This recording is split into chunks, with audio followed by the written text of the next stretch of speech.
ଆଧୁନିକ କାବ୍ୟଧାରା। ଓଡ଼ିଶାକୁ ମିଶନାରୀମାନେ କେବେ ଆସିଥିଲେ?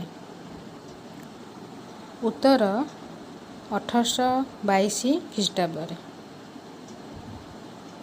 ନବଜାଗରଣର ଧାରା ବିଶ୍ୱରେ ପ୍ରଥମେ କେଉଁ ଦେଶରୁ ଆରମ୍ଭ ହୋଇଥିଲା? ଉତ୍ତର ଇଟାଲୀ। ଓଡ଼ିଶାରେ ଇଂରେଜ ଶାସନ କେଉଁ ମସିହାରୁ ଆରମ୍ଭ ହୋଇଥିଲା? ଉତ୍ତର 1803 ଖ୍ରୀଷ୍ଟାବ୍ଦ। 1817 ଖ୍ରୀଷ୍ଟାବ୍ଦରେ ଓଡ଼ିଶାରେ କେଉଁମାନେ ଇଂରେଜ ବିରୋଧରେ ବିଦ୍ରୋହ କରିଥିଲେ? ଉତ୍ତର ପାଇକମାନେ। ସର୍ବଭାରତୀୟ ସ୍ତରରେ ଘଟିଥିବା ପ୍ରଥମ ଭାରତୀୟ ମୁକ୍ତି ସଂଗ୍ରାମକୁ କେଉଁ ନାମରେ ବିଚାର କରାଯାଏ? ଉତ୍ତର ସିପାହୀ ବିଦ୍ରୋହ। ଇଂରେଜମାନେ କେଉଁ ଖ୍ରୀଷ୍ଟାବ୍ଦରେ ନୂତନ ଶିକ୍ଷାନୀତି ଘୋଷଣା କରିଥିଲେ? ଉତ୍ତର 1835। ଖ୍ରୀଷ୍ଟିଆନ ପାଦ୍ରୀମାନେ ପ୍ରଥମେ କେବେ ଓ କେଉଁଠି ଇଂଲିଶ ଚାରିଟି ସ୍କୁଲ ପ୍ରତିଷ୍ଠା କରିଥିଲେ? ଉତ୍ତର 1823 ଫେବୃଆରୀରେ କଟକଠାରେ। ବ୍ରାହ୍ମ ସମାଜ କେଉଁ ମସିହାରେ ଗଠିତ ହୋଇଥିଲା? ଉତ୍ତର 1828। ଉତ୍କଳ ଭାଷା ଉନ୍ନତି ବିଧାୟକୀ ସଭା କେବେ ଗଠନ ହୋଇଥିଲା? ଉତ୍ତର 1866। କେଉଁ ଇଂରେଜ ଅଫିସର ଓଡ଼ିଶାରେ ବାଇବଲ ଅନୁବାଦ କରିବାର ଦାୟିତ୍ୱ ବହନ କରିଥିଲେ? ଉତ୍ତର ଉଇଲିୟମ କେରି। ଖ୍ରୀଷ୍ଟଧର୍ମ ପ୍ରଚାର ଉଦ୍ଦେଶ୍ୟରେ ମିଶନ ପ୍ରେସରୁ ପ୍ରକାଶ ପାଇଥିବା ପ୍ରଥମ ପତ୍ରିକାର ନାମ କ'ଣ? ଉତ୍ତର ଜ୍ଞାନାରୁଣ। ଓଡ଼ିଶାର ପ୍ରଥମ ପ୍ରେସର ନାମ କ'ଣ? ଉତ୍ତର ମିଶନ ପ୍ରେସ।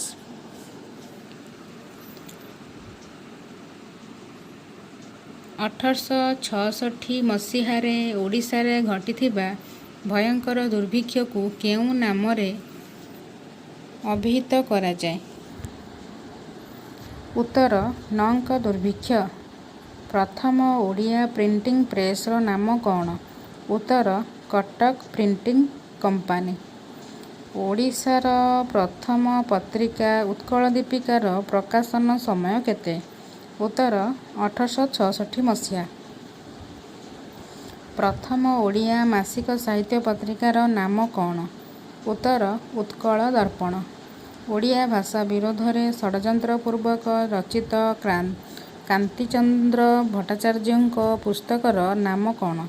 ଉତ୍ତର ଓଡ଼ିଆ ସ୍ୱତନ୍ତ୍ର ଭାଷା ନୟ।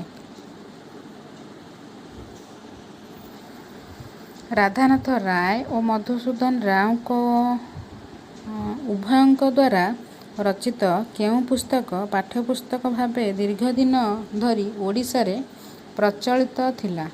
ଉତ୍ତର କବିତାବଳୀ। ବର୍ଣ୍ଣବୋଧକର ସ୍ରଷ୍ଟା କିଏ? ଉତ୍ତର ଗୋବିନ୍ଦ ରଥ। ଭ୍ରମଭଞ୍ଜନ କାବ୍ୟର ପ୍ରକାଶ କାଳ କେତେ? ଉତ୍ତର 1871 ମସିହା। ରାଧାନାଥ ରାୟଙ୍କ ଜନ୍ମ ତାରିଖ କେତେ? ଉତ୍ତର 1848 ମସିହା ସେପ୍ଟେମ୍ବର 28 ତାରିଖ। ରାଧାନାଥ ରାୟଙ୍କ ବୃତ୍ତି କ'ଣ ଥିଲା? ଉତ୍ତର ଶିକ୍ଷକତା। ଇଂରେଜମାନେ କେବେ ରାଧାନାଥ ରାୟଙ୍କୁ ରାୟ ବାହାଦୁର ଉପାଧି ଦେଇଥିଲେ? ଉତ୍ତର 1866 ମସିହା। ରାଧାନାଥ ରାୟଙ୍କ ପ୍ରକାଶିତ ପ୍ରଥମ ଓଡ଼ିଆ କୃତିର ନାମ କ'ଣ? ଉତ୍ତର କବିତାବଳୀ 1876। ରାଧାନାଥଙ୍କ କେଦାରଗୌରୀ କାବ୍ୟର ପ୍ରକାଶ କାଳ କେତେ? ଉତ୍ତର 1885-86 ମସିହା। ଓଡ଼ିଆ କବିତାରେ କେଉଁ କବି ପ୍ରଥମେ ଅମିତ୍ରାକ୍ଷର ଛନ୍ଦ ପ୍ରୟୋଗ କରିଥିଲେ? ଉତ୍ତର ରାଧାନାଥ ରାୟ। ରାଧାନାଥଙ୍କ ମହାଯାତ୍ରା ମହାକାବ୍ୟରେ କେଉଁ ଦୁଇ ପାଶ୍ଚାତ୍ୟ କବିଙ୍କ ପ୍ରଭାବ ରହିଛି? ଉତ୍ତର ମିଲ୍ଟନଙ୍କ ପାରାଡାଇଜ୍ ଲଷ୍ଟ ଓ ଟେନିସନଙ୍କ ପାସିଂ ଅଫ୍ ଅର୍ଥର। ରାଧାନାଥଙ୍କ ନନ୍ଦିକେଶ୍ୱରୀ କାବ୍ୟରେ କେଉଁ ପାଶ୍ଚାତ୍ୟ କୃତିର ପ୍ରଭାବ ଦେଖିବାକୁ ମିଳେ? ଉତ୍ତର ଉଇଲିୟମ ମରିସଙ୍କ ଆଟଲାଣ୍ଟ ରେସ୍ ଓ ଓଭିଡଙ୍କ ସିଲାବିନସ୍। ମଧୁସୂଦନ ରାଓଙ୍କ ଜନ୍ମ ମସିହା କେତେ? ଉତ୍ତର 1853 ଖ୍ରୀଷ୍ଟାବ୍ଦ ଜାନୁଆରୀ 29। ସର୍ବେଷାଂ ନୋ ଜନନୀ ଭାରତ ଧରଣୀ କଳ୍ପଲତେୟଂ ର ସ୍ରଷ୍ଟା କିଏ? ଉତ୍ତର ରାଧାନାଥ ରାୟ। ବର୍ଣ୍ଣବୋଧର ସ୍ରଷ୍ଟା କିଏ? ଉତ୍ତର ମଧୁସୂଦନ ରାଓ। ସାହିତ୍ୟ କୁସୁମ ପୁସ୍ତକର ସ୍ରଷ୍ଟା କିଏ? ଉତ୍ତର ମଧୁସୂଦନ ରାଓ। ଗଙ୍ଗାଧର ମେହେରଙ୍କ ଜନ୍ମ କେବେ? ଉତ୍ତର 1862 ମସିହା ଅଗଷ୍ଟ 9। ମଧୁସୂଦନଙ୍କ ନବଯୁଗର ଅଭିଷେକ କବିତାଟି କେଉଁ କବିତା ସଂକଳନରେ ସ୍ଥାନ ପାଇଛି? ଉତ୍ତର କୁସୁମାଞ୍ଜଳି। ଓଡ଼ିଆ କବିତାରେ ଆଧୁନିକ ଶୋକଗୀତି ରଚନା କରିଥିବା ସ୍ରଷ୍ଟା ଜଣକ କିଏ? ଉତ୍ତର ମଧୁସୂଦନ ରାଓ। ମଧ୍ୟଯୁଗୀୟ କାବ୍ୟଶୈଳୀରେ ରଚିତ ଗଙ୍ଗାଧରଙ୍କ ପ୍ରଥମ କୃତିର ନାମ କ'ଣ? ଉତ୍ତର ରସ ରତ୍ନାକର। ଓଡ଼ିଆ କବିତାର ପ୍ରଥମ ସନେଟ୍ କେଉଁ କବି ରଚନା କରିଥିଲେ? ଉତ୍ତର ମଧୁସୂଦନ ରାଓ। କୃଷକ କବିତାର ସ୍ରଷ୍ଟା କିଏ? ଉତ୍ତର ଗଙ୍ଗାଧର ମେହେର। ମଧୁସୂଦନ ରାଓଙ୍କ ବର୍ଣ୍ଣବୋଧ କେଉଁ ମସିହାରେ ପ୍ରକାଶ ପାଇଥିଲା? ଉତ୍ତର 1895। ଚିଲିକା କାବ୍ୟ ପ୍ରଥମେ କେଉଁ ପତ୍ରିକାରେ ପ୍ରକାଶ ପାଇଥିଲା? ଉତ୍ତର ଉତ୍କଳ ପ୍ରଭା। ଇଂରାଜୀ ସାହିତ୍ୟର ଲିରିକାଲ ବାଲାଡ୍ ସହ କେଉଁ ଓଡ଼ିଆ ପୁସ୍ତକର ତୁଳନା କରାଯାଏ? ଉତ୍ତର ରାଧାନାଥ ଓ ମଧୁସୂଦନଙ୍କ କବିତାବଳୀ। ମଧୁସୂଦନ ରାଓଙ୍କ କେଉଁ କବିତା ପୁସ୍ତକ ବଙ୍ଗଳାରେ ନଗେନ୍ଦ୍ର ବାଳାଙ୍କ ଦ୍ୱାରା ଅନୁବାଦ କରାଯାଇଛି? ଉତ୍ତର ବସନ୍ତ ଗାଥା। ଗଙ୍ଗାଧର ମେହେରଙ୍କ ତପସ୍ୱିନୀ କାବ୍ୟର ପ୍ରକାଶ କାଳ କେତେ? ଉତ୍ତର 1912 ମସିହା। ଗଙ୍ଗାଧରଙ୍କ କେଉଁ କାବ୍ୟଟି ସମ୍ପୂର୍ଣ୍ଣ ଭାବେ ବଙ୍ଗଳାଶ୍ରୀ ରାଗରେ ରଚିତ? ଉତ୍ତର ପ୍ରଣୟ ବଲ୍ଲରୀ। ଭକ୍ତି ଉପହାରର କବି କିଏ? ଉତ୍ତର ଗଙ୍ଗାଧର ମେହେର। ତପସ୍ୱିନୀ କାବ୍ୟ ରାମାୟଣର କେଉଁ କାଣ୍ଡର କାହାଣୀ ଆଧାରରେ ରଚିତ? ଉତ୍ତର ଉତ୍ତରକାଣ୍ଡ। ଉତ୍କଳ ଲକ୍ଷ୍ମୀର କବି କିଏ? ଉତ୍ତର ଗଙ୍ଗାଧର ମେହେର। ଫକୀରମୋହନ ସେନାପତିଙ୍କ ଜନ୍ମ ସମୟ କେତେ? ଉତ୍ତର 1943 ମସିହା ଜାନୁଆରୀ 14 ତାରିଖ। ଫକୀରମୋହନଙ୍କ ପ୍ରଥମ ପଦ୍ୟର ନାମ କ'ଣ? ଉତ୍ତର ପୁଷ୍ପମାଳା। ଫକୀରମୋହନ ସେନାପତି କେଉଁ ପତ୍ରିକାର ସମ୍ପାଦକ ଥିଲେ? ଉତ୍ତର ବୋଧଦାୟିନୀ ସମ୍ବାଦ ବାହିକା। ଗଙ୍ଗାଧର ମେହେରଙ୍କ କେଉଁ କବିତା ଇଂରେଜମାନଙ୍କ କ୍ରୋଧର କାରଣ ହୋଇଥିଲା? ଉତ୍ତର ଭାରତୀ ଭାବନା। ବୁଦ୍ଧଙ୍କ ଜୀବନୀକୁ ନେଇ ଫକୀରମୋହନ କେଉଁ କାବ୍ୟ ରଚନା କରିଥିଲେ? ଉତ୍ତର ବୌଦ୍ଧାବତାର କାବ୍ୟ। ଉତ୍କଳ ଭ୍ରମଣଂ କବିତାର ସ୍ରଷ୍ଟା କିଏ? ଉତ୍ତର ଫକୀରମୋହନ ସେନାପତି। ଫକୀରମୋହନଙ୍କ ରଚିତ କାବ୍ୟକୃତିଗୁଡ଼ିକର ନାମ କ'ଣ? ଉତ୍ତର ଅବସରବାସରେ, ପୂଜା ଫୁଲ, ଧୂଳି, ପୁଷ୍ପମାଳା। ଜୀର୍ଣ୍ଣ ପଲ୍ଲବର ଆଶୀର୍ବାଦ ସନେଟ୍ର ସ୍ରଷ୍ଟା କିଏ? ଉତ୍ତର ଫକୀରମୋହନ ସେନାପତି। ଫକୀରମୋହନଙ୍କ ଜନ୍ମସ୍ଥାନ କେଉଁଠି? ଉତ୍ତର ବାଲେଶ୍ୱର ଜିଲ୍ଲାର ମଲ୍ଲିକାଶପୁର। କବିଶେଖର ଉପାଧି ଚିନ୍ତାମଣି ମହାନ୍ତି କେଉଁଠାରୁ ଲାଭ କରିଥିଲେ? ଉତ୍ତର ଆନ୍ଧ୍ର ବିଶ୍ୱବିଦ୍ୟାଳୟରୁ। ଫକୀରମୋହନଙ୍କୁ କିଏ ସରସ୍ୱତୀ ଉପାଧି ଦେଇଥିଲେ? ଉତ୍ତର ବାମଣ୍ଡାର ରାଜା। ମହେନ୍ଦ୍ର କାବ୍ୟର କବି କିଏ? ଉତ୍ତର ଚିନ୍ତାମଣି ମହାନ୍ତି। ନନ୍ଦକିଶୋର ବଳ କେବେ ଓ କେଉଁଠି ଜନ୍ମଗ୍ରହଣ କରିଥିଲେ? ଉତ୍ତର କଟକ ଜିଲ୍ଲାର କୁସୁପୁର 1875 ମସିହା ଡିସେମ୍ବର 22 ତାରିଖ। ସୀତା ବନବାସ କାବ୍ୟର କବି କିଏ? ଉତ୍ତର ନନ୍ଦକିଶୋର ବଳ। ଚିନ୍ତାମଣି ମହାନ୍ତିଙ୍କ କେତୋଟି ଲୋକପ୍ରିୟ କାବ୍ୟର ନାମ ଲେଖ? ଉତ୍ତର ଘୁମୁସର, ମହୋଦଧି, ମେଘାସନ, ସାଳନ୍ଦୀ, ସୁରଙ୍ଗୀ କାବ୍ୟ ଇତ୍ୟାଦି। ନନ୍ଦକିଶୋର ବଳଙ୍କ ରଚିତ ଐତିହାସିକ କାବ୍ୟର ନାମ କ'ଣ? ଉତ୍ତର କୃଷ୍ଣକୁମାରୀ। ନନ୍ଦକିଶୋରଙ୍କ ରଚିତ ଗୀତିକବିତାଗୁଡ଼ିକର ନାମ କ'ଣ? ଉତ୍ତର ନିର୍ଝରିଣୀ, ବସନ୍ତ କୋକିଳ, ପ୍ରଭାତ ସଙ୍ଗୀତ, ପଲ୍ଲୀଚିତ୍ର ଇତ୍ୟାଦି। ନନ୍ଦକିଶୋରଙ୍କ ରଚିତ ପୌରାଣିକ କାବ୍ୟର ନାମ କ'ଣ? ଉତ୍ତର ଶର୍ମିଷ୍ଠା। ଉତ୍କଳ ସମ୍ମିଳନୀ କେବେ ଗଠିତ ହୋଇଥିଲା? ଉତ୍ତର 1903। ସତ୍ୟବାଦୀ ବନବିଦ୍ୟାଳୟ କେବେ ପ୍ରତିଷ୍ଠା ହୋଇଥିଲା? ଉତ୍ତର 1909 ମସିହା ଅଗଷ୍ଟ 12 ତାରିଖ।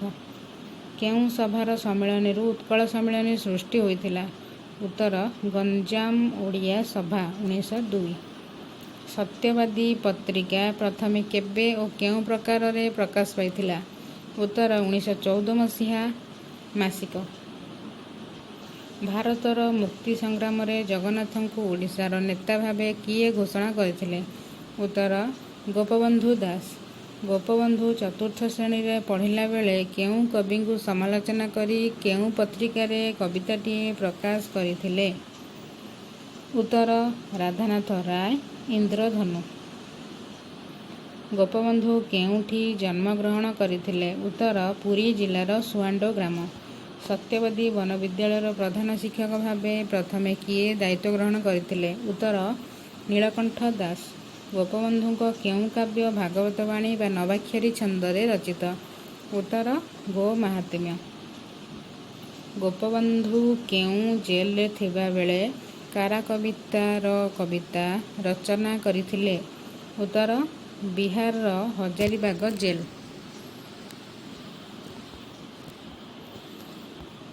ନୀଳକଣ୍ଠ ଦାସଙ୍କ କୋଣାର୍କେ କାବ୍ୟଟି କେତେ ଭାଗରେ ବିଭକ୍ତ? ଉତ୍ତର 2 ଭାଗ, ଯଥା ରାମଚଣ୍ଡୀରେ ରାତି ଓ ସକାଳ ମାୟାଦେବୀ। ନୀଳକଣ୍ଠଙ୍କ ଧୂଷି ଚରିତ୍ର କେଉଁ କାବ୍ୟରେ ସ୍ଥାନ ପାଇଛି? ଉତ୍ତର ଖାରବେଳ। ନବଭାରତ ପତ୍ରିକାର ପ୍ରତିଷ୍ଠାତା ସମ୍ପାଦକ କିଏ? ଉତ୍ତର ନୀଳକଣ୍ଠ ଦାସ। ଓଡ଼ିଆ କବିତାର ପ୍ରଥମ ଗାଥା କବି କିଏ? ଉତ୍ତର ଗୋଦାବରୀଶ ମିଶ୍ର। ଗୋଦାବରୀଶ ମିଶ୍ରଙ୍କ ସର୍ବଶ୍ରେଷ୍ଠ ଗାଥା କବିତା ସଂକଳନର ନାମ କ'ଣ? ଉତ୍ତର ଆଲେଖିକା। ରେଳ ଉପରେ ଚିଲିକା ଦର୍ଶନର କବି କିଏ? ଉତ୍ତର ଗୋପବନ୍ଧୁ ଦାସ। ନୀଳକଣ୍ଠ ଦାସଙ୍କ କେଉଁ କାବ୍ୟରେ ରାଧାନାଥ ସାହିତ୍ୟର ସମାଲୋଚନା କରାଯାଇଛି? ଉତ୍ତର କୋଣାର୍କେ।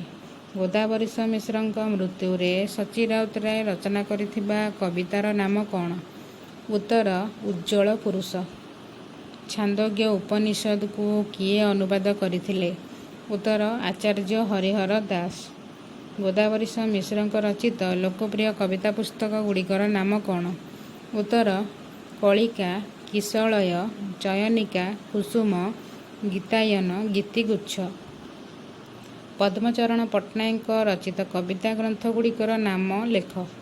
ଉତ୍ତର ପଦ୍ମପାଖୁଡ଼ା, ଗୋଲାପଗୁଚ୍ଛ, ଆଶାମଞ୍ଜରୀ, ସୂର୍ଯ୍ୟମୁଖୀ, ସୁନାର ଦେଶ। ପଦ୍ମଚରଣ କେଉଁ ପତ୍ରିକାର ସମ୍ପାଦକ ଦାୟିତ୍ୱ ନିର୍ବାହ କରିଥିଲେ? ଉତ୍ତର ସ୍ୱର୍ଣ୍ଣରେଣୁ। ଚଟକ ଚନ୍ଦ୍ରହାସ ଚମ୍ପୁର ସ୍ରଷ୍ଟା କିଏ? ଉତ୍ତର ଲକ୍ଷ୍ମୀକାନ୍ତ ମହାପାତ୍ର। ଲକ୍ଷ୍ମୀକାନ୍ତ ମହାପାତ୍ରଙ୍କ ରଚିତ ଲୋକପ୍ରିୟ ଗୀତିକବିତା ସଂକଳନର ନାମ କ'ଣ? ଉତ୍ତର ଜୀବନ ସଙ୍ଗୀତ। ବାଞ୍ଛାନିଧି ମହାନ୍ତିଙ୍କ କେଉଁ କବିତା ପ୍ରଥମେ କଂଗ୍ରେସ ଅଧିବେଶନରେ ଜାତୀୟ ସଙ୍ଗୀତର ମାନ୍ୟତା ପାଇଥିଲା? ଉତ୍ତର ଭାରତ ବନ୍ଦନା। କବିଚନ୍ଦ୍ର କାଳୀଚରଣଙ୍କ ପ୍ରଥମ କବିତା ପୁସ୍ତକର ନାମ କ'ଣ? ଉତ୍ତର କଳାହାଣ୍ଡିଆ ମେଘ। କାଳୀଚରଣ ପଟ୍ଟନାୟକଙ୍କ ରଚିତ ଭକ୍ତି ସଙ୍ଗୀତ ପୁସ୍ତକ ନାମ କ'ଣ? ଉତ୍ତର ବରଣମାଳା। ଗୋଦାବରୀଶ ମହାପାତ୍ରଙ୍କ ପ୍ରଥମ କାବ୍ୟ କ'ଣ ଓ ଏହା କେବେ ରଚିତ ହୋଇଥିଲା? ଉତ୍ତର ବାଣପୁର 1914। ଗୋଦାବରୀଶ ମହାପାତ୍ର କେଉଁ ମସିହାରେ ଓ କେଉଁ ପୁସ୍ତକ ପାଇଁ କେନ୍ଦ୍ର ସାହିତ୍ୟ ଏକାଡେମୀ ପୁରସ୍କାର ପାଇଥିଲେ? ଉତ୍ତର ବଙ୍କା ଓ ସିଧା 1966 ମସିହା। ସ୍ମୃତିକଣିକା କାବ୍ୟର ସ୍ରଷ୍ଟା କିଏ? ଉତ୍ତର ବୀରକିଶୋର ଦାସ। ପଲାଶୀ ଅବସାନେ କବିତାର କବି କିଏ? ଉତ୍ତର ହରେକୃଷ୍ଣ ମହତାବ। କୁନ୍ତଳା କୁମାରୀ ସାବତଙ୍କ ରଚିତ କବିତା ପୁସ୍ତକ ଗୁଡ଼ିକର ନାମ କ'ଣ? ଉତ୍ତର ଉଚ୍ଛ୍ୱାସ, ସ୍ଫୁଲିଙ୍ଗ, ଅଞ୍ଜଳି, ଅର୍ଚ୍ଚନା। ପ୍ରେମ ଚିନ୍ତାମଣିର କବି କିଏ? ଉତ୍ତର କୁନ୍ତଳା କୁମାରୀ ସାବତ। କୁନ୍ତଳା କୁମାରୀଙ୍କ ଶେଫାଳି ପ୍ରତି କେଉଁ ଧରଣର କବିତା? ଉତ୍ତର ରୋମାଣ୍ଟିକ ରହସ୍ୟବାଦୀ। ସବୁଜ ସାହିତ୍ୟ ଧାରା ଓଡ଼ିଆରେ କେଉଁମାନେ ଆରମ୍ଭ କରିଥିଲେ? ଉତ୍ତର ରେଭେନ୍ସା କଲେଜ ଇଷ୍ଟ ହଷ୍ଟେଲର ପଞ୍ଚତରୁଣ। ଓଡ଼ିଆ ସାହିତ୍ୟରେ ସବୁଜ କାବ୍ୟଧାରା ଆରମ୍ଭ କରିଥିବା ସ୍ରଷ୍ଟାମାନେ କିଏ? ଉତ୍ତର ଅନନ୍ତଶଙ୍କର ରାୟ, ବୈକୁଣ୍ଠନାଥ ପଟ୍ଟନାୟକ, କାଳିନ୍ଦୀ ଚରଣ ପାଣିଗ୍ରାହୀ, ଶରତ ଚନ୍ଦ୍ର ମୁଖାର୍ଜୀ, ହରିହର ମହାପାତ୍ର। ସବୁଜ ସାହିତ୍ୟ ଗୋଷ୍ଠୀଙ୍କ ହାତଲେଖା ପତ୍ରିକାର ନାମ କ'ଣ ଓ ଏହାର ନାମ କିଏ ଦେଇଥିଲେ? ଉତ୍ତର ଅବକାଶ ହରିହର ମହାପାତ୍ର। ସବୁଜ ସାହିତ୍ୟ ଗୋଷ୍ଠୀର କବିମାନଙ୍କ ରଚିତ ମିଳିତ କାବ୍ୟର ନାମ କ'ଣ? ଉତ୍ତର ସବୁଜ କବିତା। ସବୁଜ ସାହିତ୍ୟ ଧାରାରେ ସବୁଜ ଶବ୍ଦର ପ୍ରୟୋଗ କେଉଁ କବି କରିଥିଲେ? ଉତ୍ତର ଅନ୍ନଦା ଶଙ୍କର ରାୟ।